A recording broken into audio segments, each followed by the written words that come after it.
Emma had always found comfort in her quiet home nestled at the edge of a leafy suburb. As a freelance graphic designer working from home, she had built a life that balanced calmness and creativity. But that summer morning, as her niece Lily stepped through the front door carrying her little backpack and a hesitant smile, something shifted in the air. Something almost imperceptible, but unmistakably real. Max and Luna, her two German shepherds, immediately sprang to attention. They didn't bark or jump excitedly like they usually did when visitors arrived. Instead, they approached Lily cautiously, their bodies tense, ears perked, and eyes fixed. Max sniffed the air near her feet, then stepped protectively in front of her, while Luna stayed close to her side, as if escorting a fragile package into unknown territory. Emma chuckled nervously. "They're just excited to see you," she said, crouching to offer Lily a reassuring smile. But her words didn't quite match the tone of the room. Something about the dog's behavior wasn't right. They weren't excited. They were alert. As Lily sat on the living room floor, unpacking her coloring books and stuffed animals, Max and Luna settled beside her like silent sentinels. They watched her every move, unmoving, unwavering. Emma tried to shake the unease crawling under her skin. Maybe they're just being protective, she thought. But deep down, she knew her dogs, and this wasn't their usual kind of protective. It was different, instinctive, urgent. Outside, the summer sun shone bright. Inside, something unseen had settled into the space between them. By the second day, Emma could feel a change in the house, a subtle heaviness that hadn't been there before. Lily, who was usually full of giggles and questions during their video calls, now moved through the rooms quietly, as if trying not to disturb something. She kept her head low and her words to a minimum. Even when Emma offered her favorite strawberry waffles for breakfast, the child only managed a faint "thank you" before returning to her seat. Max and Luna remained glued to her side. Wherever Lily went, they followed. When she sat on the couch, they flanked her. When she wandered into the hallway, they padded along just behind her heels. If she paused to stare out the window, which she did often, they stood still beside her, heads slightly tilted, ears perked forward. Emma noticed the glances, always toward the window, always with a hint of worry in Lily's eyes. "Sweetheart, is everything okay?" Emma asked gently one afternoon. She was hoping for a typical childlike "I'm fine" or a laugh about something silly. Instead, Lily offered a small nod, barely making eye contact. Her smile was forced and fleeting. Back on the floor with her dolls, she arranged them in a perfect circle, whispering to them instead of speaking aloud. The room felt still, like it was holding its breath. Max let out a low huff. Luna shifted closer, placing her head on Lily's lap. Emma watched from the kitchen, arms folded, trying not to show the growing worry in her chest. Something was bothering Lily, she was sure of it now, and judging by the unwavering attention of the dogs, they felt it too. That night, just past midnight, the calm of the house shattered. Emma was still awake, sipping tea in the dim light of the living room while Lily slept upstairs. A sudden, sharp bark from Max made her sit upright. Luna joined in instantly, both of them charging toward the front door in perfect sync. Ears rigid, hackles raised, bodies tense. Emma's heart skipped. The dogs were trained, disciplined. They didn't bark at shadows. She set her cup down and stood, cautiously approaching the door. The porch light flicked on automatically as she reached for the handle. Through the peephole, nothing. Just the stillness of the street and the rustle of trees under a mild summer wind. Still, Max and Luna remained frozen in front of the door, growling low. Their eyes narrowed as if tracking something Emma couldn't see. "Hey," she whispered, placing a hand on Max's back. His muscles were tight, his body coiled like a spring. "There's nothing there." But the dogs didn't believe her. They stayed planted for nearly 10 minutes, only backing off when she locked the door again and turned off the porch light. Even then, they didn't settle. They lay by the entryway, heads resting on their paws, eyes never leaving the door. The next morning, as Emma opened the curtains, she found Mrs. Dalton, her elderly neighbor, standing just outside the fence. "Morning," Emma called out. "Everything all right?" Mrs. Dalton's brow furrowed. I was about to ask you the same. I saw a group of unfamiliar boys hanging around your yard late last night. Emma froze. Something inside her clicked into place. Maybe the dogs weren't just being overprotective. Maybe they were trying to warn her. After the tense night and the unsettling visit from Mrs. Dalton, Emma couldn't shake the feeling that something was wrong, something deeper than what Lily was letting on. The house had become too quiet, too heavy. Emma needed to break the silence, if only for a little while. "Hey, how about ice cream?" she asked Lily the next afternoon with an encouraging smile. "There's a little place down the street with sprinkles and chocolate chips." Lily looked up from her coloring book, hesitating. Then slowly she nodded. They walked in the soft warmth of the summer afternoon, with Max and Luna close behind. Emma held Lily's hand as they made their way down the sidewalk, the dogs flanking them like a well-trained escort. At the ice cream shop, Lily chose vanilla with strawberry drizzle. Emma watched as the first bite brought a flicker of light back to her face. Small, but real. Afterward, they crossed the street to the nearby park. Other children ran, laughing through the grass, their voices rising with joy. Lily wandered toward the playground while Emma found a bench in the shade, the dogs resting at her feet, but with their eyes still scanning the scene. At first, everything seemed normal. Then Emma noticed a small group of older kids circling the area on their bikes.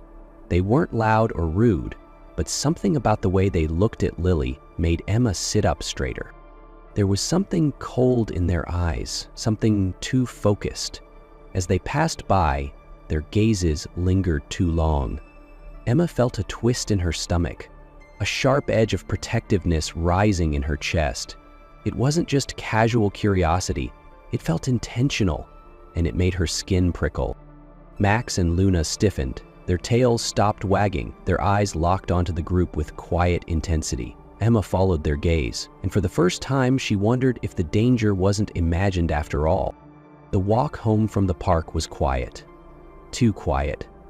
Lily held her ice cream cone in one hand, but she wasn't eating anymore.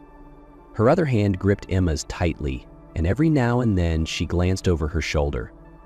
The group of kids on bikes had eventually left, but their presence still lingered like a shadow behind them. Max and Luna stayed close, their strides matching Emma's pace, bodies angled ever so slightly toward Lily, as if guarding her from the world. Emma looked down at her niece. "Did you have fun today?" Lily nodded slowly, eyes on the sidewalk. "Yeah." But Emma wasn't convinced. Her voice lacked energy. The spark that had briefly returned with that first taste of ice cream had already faded. They reached home, and Emma helped Lily settle on the couch with her favorite blanket. Max rested his head gently on Lily's lap, while Luna lay stretched across her feet like a living barrier. Emma sat beside her, trying not to push but needing to understand. "Lily," she said softly, "is someone being unkind to you?" The question lingered in the air. At first, there was only silence. Then, Lily's shoulders rose and fell in a small, defeated motion. She didn't speak, just stared at the threads in the blanket, fingers fidgeting. Emma waited. Finally, in a whisper barely louder than breath, Lily spoke. "They say mean things when no one's around." Emma's chest tightened. "Who does?" Lily shook her head, her eyes glassy. "Some of the kids. I didn't want to tell. I thought it would stop." Emma placed a gentle hand on hers. "You did nothing wrong, sweetheart, and you're not alone anymore." As if on cue, Max and Luna shifted closer, pressing against her like silent affirmations. Emma knew now this was more than childhood awkwardness. It was fear, and it needed to be faced. The days that followed felt delicate, like walking on thin glass. Lily stayed close to Emma, rarely venturing far from her side. She spoke a little more, but only in whispers, and only when she felt safe, usually when Max or Luna was beside her. The dogs had become her anchors, sensing every shift in her mood with uncanny precision. Emma knew they couldn't go on like this. The fear had seeped too deeply into Lily's spirit. What had once been a carefree summer visit had turned into something heavy and quiet. Emma decided it was time to try a different approach, something gentle but revealing. "I was thinking," she said one morning over breakfast, maybe we could have a few of the neighborhood kids over. Just something small in the backyard. Games, snacks, nothing fancy." Lily looked unsure. "Do I have to?" Emma reached across the table, brushing a crumb from her niece's cheek. "Only if you feel ready. And I'll be there the whole time. So will Max and Luna." After a long pause, Lily gave a tiny nod. That Saturday afternoon, children began arriving one by one, their voices echoing through the backyard with laughter and questions. Some of them Emma had seen before, others were unfamiliar. She kept a close eye on everything while pretending to be casually engaged in conversation. Max and Luna stayed glued to Lily, moving wherever she moved, lying at her feet when she sat. Their presence gave her enough courage to exchange shy words with a few of the guests. From a distance, it looked like a typical children's gathering, but Emma could see it clearly. Lily was still guarded, her smile never quite reaching her eyes. The afternoon sun dipped lower, casting long shadows across the backyard as the gathering continued. Children ran between folding chairs and snack tables, laughter filling the air in short bursts. At a glance, everything looked cheerful, but Emma's eyes were focused on Lily and on the quiet shift she noticed in her niece's body language. Lily had been trying. She'd spoken to 2 girls about a puzzle, even smiled briefly during a game of catch. But when a group of older kids familiar from the park clustered near the fence, Emma saw her tense. They weren't saying anything out loud, just lingering, watching. One of them nudged another, followed by a snicker. It was subtle, but Emma caught it. So did Max. His ears pricked up instantly. Luna stood, tail stiff, body angled slightly forward. Lily shrank inward, her posture slumped, and her eyes darted to the ground. Then, without a word, she slipped away from the group and headed toward the far end of the yard, behind the tall hedges. Emma's heart dropped. She stood quickly, following the faint sound of paws. Max and Luna had already gone after her. Behind the hedges, Emma found Lily curled up near the base of a tree, knees hugged tightly to her chest, cheeks flushed, eyes red. Max paced slowly in a circle around her, while Luna pressed her head against Lily's shoulder like a silent apology for the world's unkindness. Emma knelt beside her. "They were staring again," Lily whispered. Emma didn't ask who, she already knew. Instead, she wrapped an arm around her niece's trembling frame. "You don't have to face this alone," she said softly, and she meant it.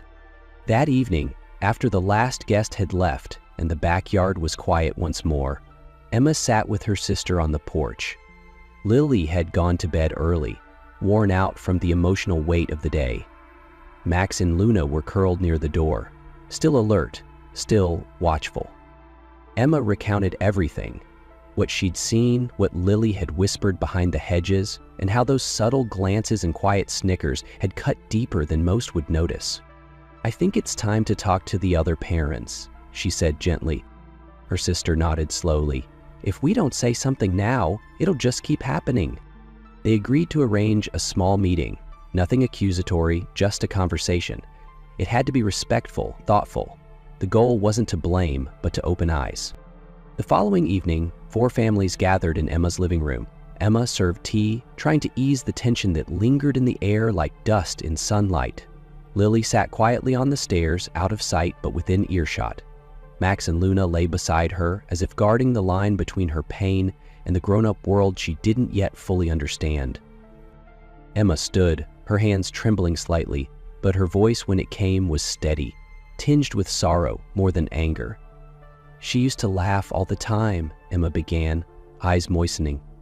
"She'd sing while brushing her hair, talk to her dolls like they were her best friends. But now she doesn't even look up when she hears footsteps outside." She paused, struggling with the next words. "I watched her shrink into herself day after day, and I kept hoping I was imagining it, that maybe she was just adjusting. But yesterday, I found her hiding behind a hedge, crying, because someone smirked at her from across the yard." Her voice cracked. "She's 8, and she's already learning how to disappear so she won't be hurt." The room fell completely still. One father leaned forward. "I don't think we realized how serious it had become," he admitted. "We just thought it was harmless, kids being kids." Another mother wiped at her eyes. "No one should have to carry that kind of fear." Slowly, the wall between them began to crack. They talked, they listened, and together they built a plan. More presence, more guidance, more compassion. It wasn't a perfect fix, but it was a start. As the families left, Emma looked up the stairs. Lily peeked down, eyes wide and cautious. Emma smiled through tear-welled eyes. "We're changing this, sweetheart," she whispered, voice trembling. "No more hiding, no more fear. You deserve to feel safe, and I'll do everything to make sure you are." Max and Luna relaxed near her feet, their silent loyalty undisturbed. For the first time in weeks, Emma felt something she hadn't dared hope for: relief. In the days that followed the meeting, the air around Emma's home felt lighter. There were still moments of hesitation, shadows that clung to Lily's shoulders now and then, but they were beginning to fade. Each morning, she greeted Emma with a little more energy. Each afternoon, she lingered outside a little longer. Slowly, almost cautiously, the child she once was began to re-emerge. Emma noticed it in the smallest things: the way Lily hummed softly to herself while drawing by the window, the way she let go of Emma's hand to pet Max and Luna without needing them as a shield, the way she started speaking first, asking if her new friend Ava could come over after school. Emma's heart swelled the first time she heard Lily laugh. Really laugh. At something silly Max had done, chasing his tail in circles until he fell over. It was the kind of sound that filled a house and a heart, all at once. The neighborhood kids began stopping by more frequently, their tones softer, their eyes more open. The conversations were awkward at first, but genuine. The change wasn't just in Lily, it was in the air around her, in the awareness that had grown between families, in the collective decision to be better. One evening, as the sun dipped below the rooftops, Emma watched from the porch while Lily played tag with 3 other children in the yard. Max and Luna lay nearby, still alert but calm, guardians at peace. Emma brought her hands to her heart, exhaled slowly, and smiled. They had made it through the storm, not untouched, but unbroken. And in the golden quiet of that evening, she knew. Lily was safe, she was healing, and the world, for the first time in a while, felt kind again. It began with a sharp scream, slicing through the quiet of early morning at the Willow Creek Animal Shelter. 2 volunteers dropped everything and rushed toward the source. One caught a glimpse, a blur of black and tan muscle, teeth bared, foam streaking from its mouth. A kennel door hung twisted on its hinges, torn open from the inside. In the center of the chaos stood Shadow. His eyes were wide, wild, and searching, his ears pinned back. Every muscle in his body was coiled, ready to snap. The other animals whimpered from behind their fences, sensing the fear in the air. Claire, a former nurse-turned-shelter volunteer, had never seen anything like it. Staff scrambled for the tranquilizer gun, shouting warnings. "Keep back, he's unpredictable." The dart struck Shadow's flank. He staggered, then dropped to the floor, sides heaving. But what Claire noticed wasn't the violence, it was the pain, the terror behind his eyes. As the others muttered about euthanasia, Claire stood still, heart thudding in her chest. There was something in Shadow that no one else seemed to see. They told Claire the story later. Shadow had been found wandering near the charred remains of an old farmhouse, his coat streaked with ash, a half-melted chain still clinging to his neck. Animal control said he growled at anyone who got close, bit a handler the first day, broke a gate the second. No one could get near him without gloves, shields, or sedatives. But Claire saw something else.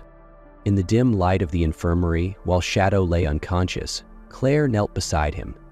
She cleaned the burns gently with warm saline, her hands steady despite the growls he let out even in sleep. He had deep cuts on his legs, raw skin beneath his collar, and a haunted tension in every part of his body. She didn't speak, just worked slowly, whispering nothing, asking for nothing. And over the next few days, she did the same, always when he was sedated, always careful not to push too far. She wrapped his wounds, changed his bandages, refilled his water, and then she sat nearby, just outside the cage, reading softly or humming under her breath. Other staff said she was wasting time. That dog's broken, dangerous, not worth it. But Claire wasn't convinced. She had seen trauma like this before, in war veterans, in ER patients, in lost souls who needed more than meds or diagnoses. This dog wasn't vicious. He was hurt, and more than anything, she believed he was afraid. It was the start of spring break when Emma came to the shelter for the first time. Claire hadn't planned on it. She had shifts scheduled and no one to watch her daughter during the week, so she packed Emma's backpack with snacks, coloring books, and told her gently, "Just stay close, okay?" But Emma wasn't the kind of child who simply sat and waited. By the time Claire was cleaning out the storage closet, Emma had already wandered to the back kennels. That's where she saw him. Shadow. Still tense, still wounded, still glaring at the world like it owed him something. But Emma didn't flinch. Before she even spoke, Emma had stood a few feet away for a long time, just watching. She tilted her head, observing every twitch of his ears, every flicker in his eyes. Her mom had always told her that dogs spoke with their bodies, not just their barks. And Shadow, well, he was practically shouting in silence. Emma didn't approach right away. She did something most adults wouldn't think to do. She sat down far enough to be non-threatening, took out a slice of turkey from her lunchbox and placed it gently on the floor, just out of reach. Then she turned sideways, not facing him directly, and waited. Only when Shadow's growl softened into a huff did she move in slowly, still silent, still respectful. That's when she finally whispered, "Hi, you look tired." Shadow didn't growl, he didn't bark. He stared as if trying to understand her. She sat cross-legged and pulled out a crumpled drawing from her pocket. It was of a dog with big ears and a pink heart above its head. "I made this," she said, pushing it gently under the gate. "It's for you." Claire arrived moments later, breath-catching when she saw her daughter that close. But Shadow hadn't moved. His ears were up, but his body still, his eyes locked on Emma, not with fear, but with curiosity. Over the next few days, it became clear. Emma saw through Shadow's rage the same way Claire had seen through his pain. She wasn't afraid, she was fascinated. She treated him as a trusted companion from the start, intuitively understanding when to offer quiet presence and when to give space, allowing trust to build naturally between them. Knew, instinctively, what adults couldn't guess. What Shadow needed wasn't control or training. He needed trust. And somehow, Emma gave it without question, without hesitation. The breakthrough didn't come with barking or tail wags. It came in silence. Shadow didn't lunge when Emma walked by. He didn't growl when she spoke. He simply watched. And every day, Emma returned. Sometimes with a book, sometimes with a blanket. Always calm, never forceful.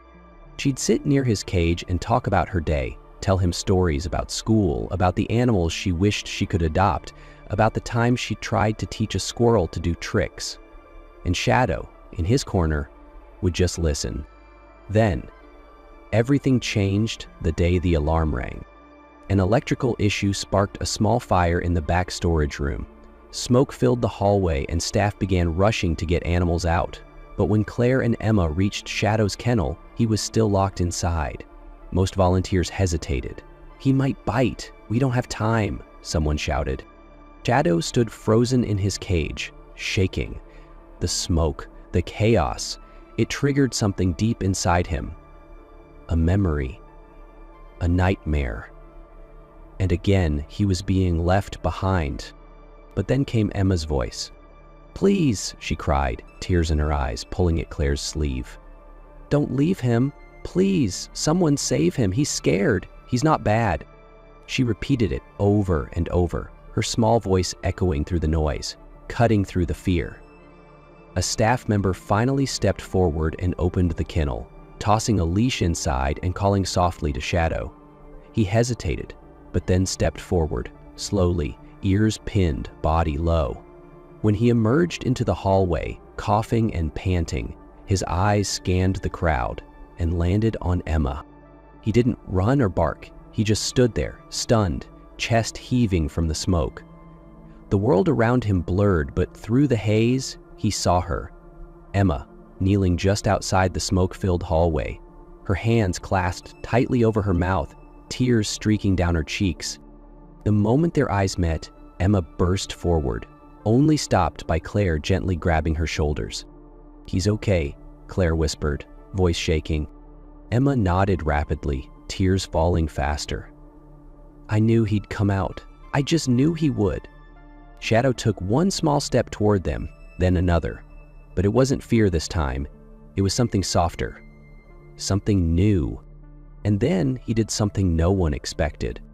He lay down right there, in the middle of the hallway, and let out a deep, trembling breath, eyes still fixed on Emma. From that day on, Shadow changed. He stopped pacing at night. He didn't snap as often. He began sitting closer to the bars, closer to Emma, waiting for her, leaning toward her. Because in the moment he had feared most, someone had called out for him. And this time, he hadn't been left behind. The bond that followed wasn't sudden, it was steady. Shadow didn't become a pet overnight. He still flinched at loud sounds, still retreated to the back of his kennel when unfamiliar voices filled the hallway. But when Emma walked in, everything softened. One morning, she came carrying something wrapped in a towel. It was her favorite plush toy, a small, worn-out stuffed dog with one ear sewn back on.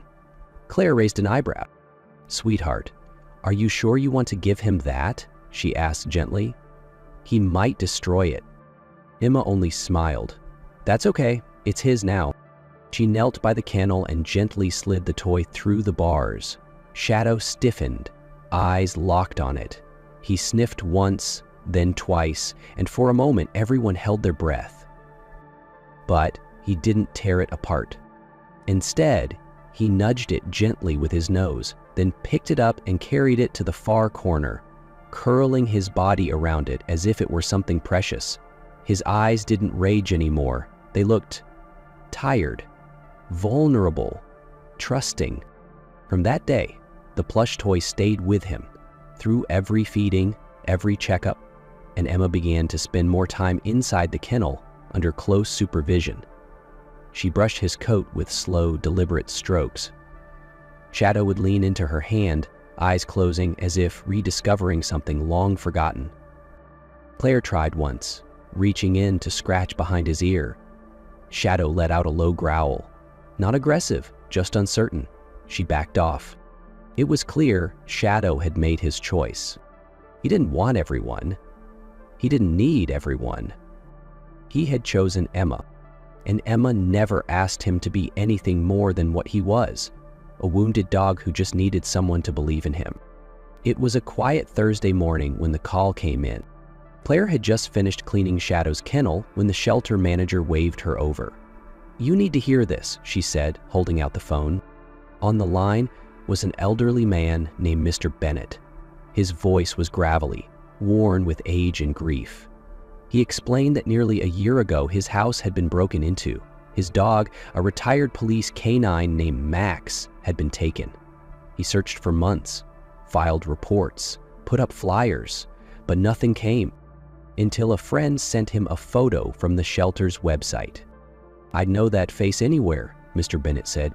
"That's my boy." Claire's heart sank. Shadow, Max hadn't been abandoned. He'd been stolen.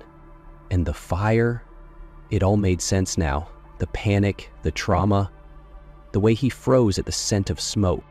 The shelter arranged for Mr. Bennett to visit the next day. When he arrived, he walked slowly, leaning heavily on a cane.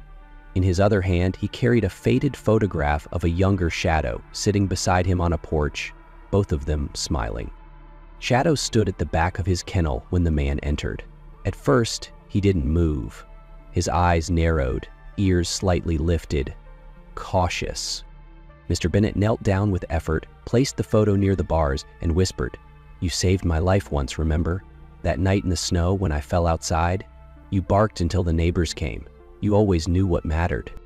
There was a long, still pause after the old man spoke. Shadow tilted his head slightly, ears flicking at the sound of that voice. Familiar, yet distant. He blinked slowly, unsure. Mr. Bennett reached into his coat and pulled out something else. A small, worn leather collar with a faded brass nameplate. "You used to wear this," he murmured, holding it out. "You never liked tags. Always tried to chew them off." Shadow's eyes darted to the collar. He didn't move at first. Then came a low, uncertain whimper. Barely a sound, but it made Claire inhale sharply. Mr. Bennett smiled gently. "You were the bravest partner I ever had. I didn't stop looking, you know. I never stopped." For a split second, Shadow's body leaned forward, then tensed again. Torn. Shadow hesitated, then took a tentative step forward, his head lowered. He sniffed the familiar scent on the man's coat, his eyes reflecting a mix of confusion and recognition as he searched the man's face, trying to reconcile the past with the present. Then he backed away, not in fear, but in hesitation, like a soldier unsure if the war is truly over. Mr. Bennett didn't force anything. He just nodded and said softly, "You don't have to come back, boy. Not if you've found where you belong." And from the other side of the room, Emma watched, her hands gripping the plush toy tighter than ever. It was a gray Saturday afternoon when everything changed. Claire assumed Emma had gone out with her school friend for the day, but by noon she still hadn't come home. Calls went unanswered. The library, where she said she'd be, hadn't seen her. Panic rose fast. Claire called the police, called friends, called everyone. Her voice shook as she gave the description. 8 years old, curly hair, bright red hoodie. At the shelter, Shadow had sensed something was wrong long before anyone else did. That morning, when Emma didn't arrive like she always did, he paced nonstop. He didn't eat, didn't sit. His ears flicked at every footstep outside, and when someone opened the front door, he rushed forward, only to find it wasn't her. Claire was too panicked to notice when she arrived hours later, clutching her phone, her hands trembling. She was barely able to speak. It was the shelter director who placed a firm hand on her shoulder. "Claire, listen," he said gently. "I heard what Mr. Bennett said yesterday about Shadow, how he used to track people, find them. I think he knows something's wrong." Claire blinked through tears. Shadow was standing by the door, tail still, chest heaving, eyes fixed on her, as if waiting for permission. "Let him try," the director said softly. "Let him find her." Without thinking, she grabbed his leash, clipped it on, and whispered, "Help me find her." He didn't hesitate. They ran. Navigating through back alleys and winding streets, Shadow moved with determined urgency. His nose darted between the air and ground, each turn deliberate, driven by an unspoken bond guiding him to Emma. Focused, his pace never slowed. People stepped aside, watching the German Shepherd surge ahead with a kind of energy no one could stop. 3 blocks from the shelter, near the back of an old bookstore, he stopped. He sniffed, barked once, sharp, urgent, and clawed at a small gate. Claire's heart dropped. She pushed it open. There, behind a broken overhang, curled up on the cold concrete, was Emma. Her knees were scraped, lips split, eyes wide with fear, but she was breathing. "Emma!" Claire cried, rushing forward. Shadow didn't bark or whine. He walked to Emma, sat beside her, and gently pressed his head into her shoulder. Emma burst into tears. Not from pain, from relief.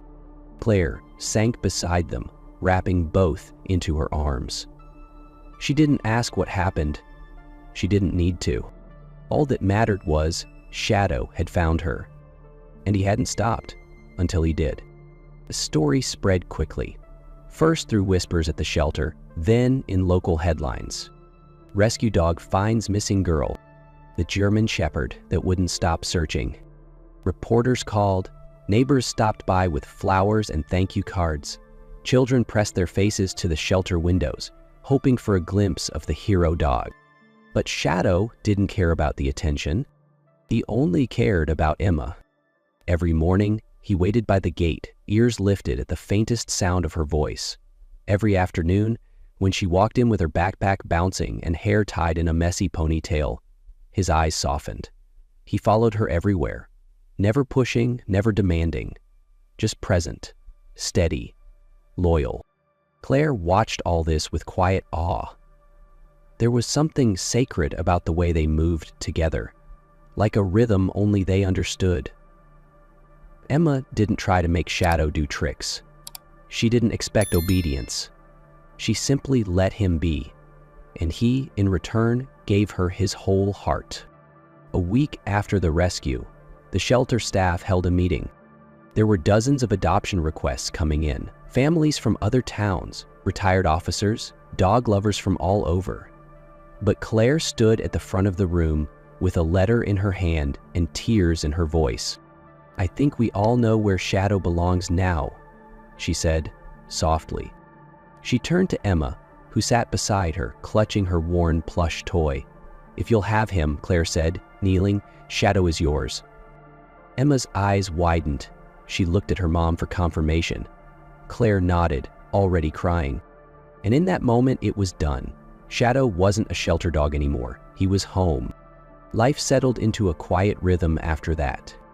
Shadow wasn't just a pet. He was part of the family. He slept curled at the foot of Emma's bed each night, rising only when she stirred. He waited at the school gate every afternoon, tail still, eyes searching. In the backyard, Emma would read aloud while Shadow lay beside her, head on his paws. Sometimes she whispered secrets. Other times, she just needed him close.